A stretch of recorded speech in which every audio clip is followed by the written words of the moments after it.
विक्रमादित्य की नगरी उज्जैन में हो रहे विक्रमोत्सव में मंगलवार रात आगर रोड स्थित सामाजिक न्याय परिसर में महानाट्य सम्राट विक्रमादित्य के मंचन में दर्शक रोमांचित हुए।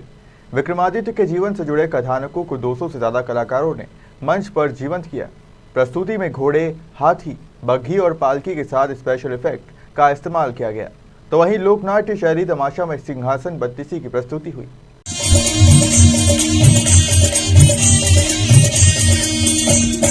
आज उठे मेरे दंगल की जनता महल में राजकुमार, महल में राजकुमार, महल में मंगल गावा जोग पुरावा, आज खुशी में गाए बजावा, आज खुशी में गाए बजावा, मेरे गावा जोग पुरावा, आज खुशी में गाए बजावा, आनंद होवे त्योहार महल में जन्म राजकुमार, महल में जन्म राजकुमार। विक्रमोत्सव में मंगलवार को सम्राट विक्रमादित्य की जीवन गाथा को पूर्ण वैभव के साथ एक विशाल नाट्य प्रस्तुति में देखना रोमांचकारी अनुभव था। स्थानीय सामाजिक न्याय परिसर में महानाट्य विक्रमादित्य का मंचन हुआ और इस प्रस्तुति की एक खास बात यह थी कि इसमें घोड़े, हाथी, बग्घी और पालकी के साथ स्पेशल इफेक्ट्स का भी इस्तेमाल किया गया। विशाल मंच पर तकनीक के उपयोग से प्रस्तुति अपने आप में अनूठी नजर आई और इस नाटक में विक्रमादित्य के जीवन की बहुत सारी घटनाओं को निर्देशक संजीव मालवीय के निर्देशन में कलाकारों ने प्रस्तुत किया। यह देश का एकमात्र ऐसा महानाट्य है जिसका मंचन देश के सभी प्रमुख नगरों में किया जा चुका है। इस महानाट्य के रचनाकार डॉक्टर भगवती लाल राजपुरोहित है और इसका संगीत इंदर सिंह बेस ने तैयार किया है। नाटक के सूत्रधार दुर्गेश बाली हैं। वहाँ देखो सो तुम्हें क्या दिखता है? वहाँ में लोग प्रजा पर अत्याचार कर रहे हैं, गांवों को जला रहे हैं, और निरपराध लोगों की हत्याएं कर रहे हैं। स्त्री और बच्चों का रक्त पानी की तरह बहा रहे हैं। समस्त देश की प्रजा आज उनके हाथों त्रस्त और पीड़ित है। इनका कोई धर्म नहीं है, इनकी कोई नैतिकता नहीं है, केवल बर्बरता और निष्ठुरता इनकी विरासत है। इन्हें रास्ते पर लाना तेरा काम है, तेरा विक्रम, तेरा। मेरा काम? मैं इन्हें रास्ते पर कैसे ला पाऊंगा? इन संस्कृति शून्य पशुओं को मैं सभ्य कैसे बना सकूंगा?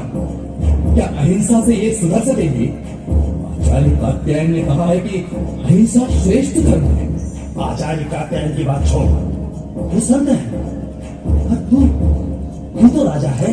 राजा के लिए चाणक्य का क्या आदेश है, क्या तुझे मालूम नहीं?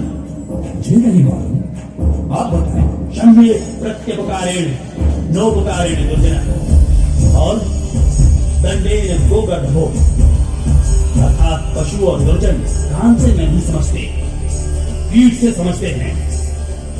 राजधर्म दंड से शासन करने का है और अहिंसा त्याग कर ये राजदंड हाथ में ले इन दस्युओं का दमन कर। जय महाकाल। आज स्वयं महाकाल ने मुझे जगाया है। राजा भाग गया। शुभ विलास, शुभ प्रार्थना, बताका। राजा का पूरा परिवार भाग गया घर, पूरा परिवार भाग गया, पूरा परिवार। अरे हमने सुना था कि क्या स्थिति है, इतना संपन्न और भरा पूरा नगर पहली बार देखा। अच्छा, फिर तो चैन नहीं हो, खजाना हाथ लग गया है? तो फिर अपनी सेना को आदेश दे दिया जाए। शीघ्र, शुभ काम में देरी नहीं होना चाहिए। सेना को भी लाभ मिले और हमारा भी कोष बढ़े। जो आज्ञा। आपकी शरण में हूँ, आप ही मेरी रक्षा करें। अभय है तुम्हें, जाओ राजमाता के पास जाओ। आओ बेटी, चलो विश्राम कर लो, अपनी थकान, व्यथा और चिंता मिटा लो। तुम अकेली ही आई हो इतनी दूर? जब वहाँ लूटपाट हो रही थी तभी एक युवक उधर से आ रहा था। उस वीर ने जैसे ही ललकार दी, लुट के भाग कर उसने मुझे आश्वासन दिया, उसने ही मुझे यहाँ तक पहुँचा दिया। कहाँ है? कौन है वो? वह उधर पेड़ की छाया में जोर से तड़प रहा है।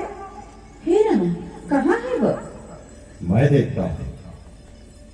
युवक, क्या गौरतलब है कि सम्राट विक्रमादित्य 2000 वर्ष बाद भी भारतवर्ष में प्रत्येक व्यक्ति के हृदय में एक विशेष छवि व अत्यंत आदर रखते हैं, जिनका राज्य भारत के भूभाग के बाहर ने पाकिस्तान, बांग्लादेश, अफगानिस्तान, नेपाल, भूटान, बर्मा से लेकर यूरोप तक फैला हुआ था।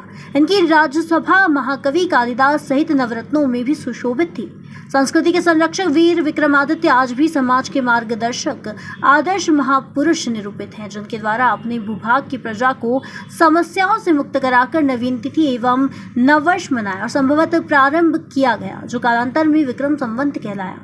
विक्रमादित्य का जीवन किस तरह व्यतीत हुआ, आचार्य चंद्रगुप्त से कैसे उन्होंने शिक्षा ली और किस तरह से नवरत्नों की सहायता से सत्ता हासिल की। विक्रमादित्य ने राजपाट संभाला और इसका चित्रण भी दर्शकों को पसंद आया। विक्रम वेताल संवाद शकों को परास्त करना तथा अखंड भारत के निर्माण की घटना इस नाटक को रोचक बनाने वाली थी।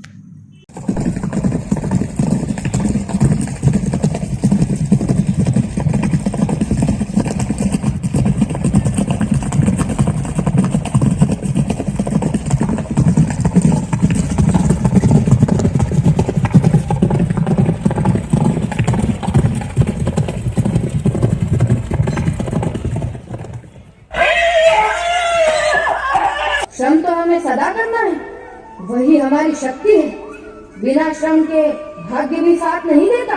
पुत्र, नागरिक हमारी सहायता करने तैयार बैठे हैं। नहीं पिताजी नहीं, हमें उनसे सेवा लेने का कोई अधिकार नहीं। क्यों अनावश्यक जनता को कष्ट देना?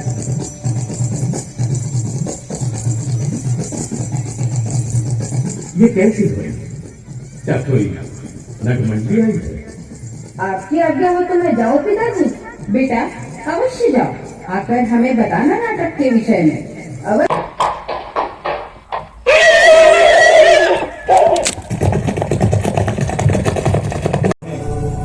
गोड राजा शक्ति कुमार, कर्नाटक का राजा जयध्वज, राज नरेश, विजय वर्मा, काश्मीर राजा सुनंदन, सिंधु राजगोपाल, विंध्यराज, विंध्यवल, भारतीय राजा हिंदू देश की सेवा करने में हमारी सहायता करने के लिए प्रतिपल आतुर है। तो पुनः अपनी पूरी क्षमता प्रदर्शित करने के लिए तैयार है गणदेवता? हम तैयार हैं। जय हो स्वामी। आओ मूर्ति, क्या समाचार है? पद्मावती की सेना अब महाशतराज का साथ नहीं देगी स्वामी। अरे मूलदेव, तुम्हारी चतुराई के सामने कौन टिक सका है? महाराज, चारों दिशाओं से सेनाएं उज्जैन की ओर पहुंच रही है। भारत भूमि के वीर सैनिकों, कल शाम तक शक सेना शिप्रा नदी तक आ पहुंचेगी और जहां तक मेरा विचार है, वे लोग रात को ही नदी पार करने की कोशिश करेंगे। अभी शिप्रा पर नाव का पुल है। शक सेना के पहुंचने से पहले ही हमारे सैनिक नाव को खोलकर बहाव की ओर नीचे बहा ले जाए और 5 कोस की दूरी पर उन्हीं हमें प्रतिपल सावधान रहना चाहिए। आप मालवा गण के नायक, हमने महाराजा गंधर्व सेन जी से निवेदन किया था, परंतु उन्होंने वानप्रस्थ आश्रम में ही रहने का निर्णय कर लिया है। अभी हमारी विजय पूर्ण नहीं हुई है। विदेशियों को देश की सीमा से बाहर करना होगा और ऐसा प्रबंध भी करना होगा कि वे पुनः भारत की भूमि को दास न बना सके। हमारे अग्रज भर्तृहरि जी की बहुमुखी प्रतिभा का देश को लाभ लेना चाहिए। आपके निर्देश हमें स्वीकार है। प्रणाम आर्य। गण प्रतिनिधियों का आग्रह है कि आप गण प्रमुख का भार स्वीकार करें। विक्रम, तुम समर्थ हो। तुम्हारी विवेकपूर्ण सक्रियता से यह विजय प्राप्त हुई है, अतः इस पर तुम्हारा ही अधिकार है। वैसे मेरी दिशा माता सरस्वती की सेवा है। आप सरस्वती की सेवा करते रहे, गणनायक का पद कहीं बाधक नहीं बनेगा। इस भूमि के लिए मेरी सेवाएं सदा रहनी ही है। युवराज भर्तृहरि का हम सत्कार करते हैं। नेतृत्व भाई विक्रमादित्य का ही रहेगा, तब तक रहेगा जब तक लक्ष्य पूर्ण नहीं हो जाए। इस अवसर पर उच्च शिक्षा मंत्री डॉक्टर मोहन यादव सहित पूर्व मंत्री व विधायक पारस जैन, समाज सेवी जगदीश अग्रवाल समेत नगर के वरिष्ठ नागरिक उपस्थित थे। उज्जैन से विमल बेंडवाल की रिपोर्ट।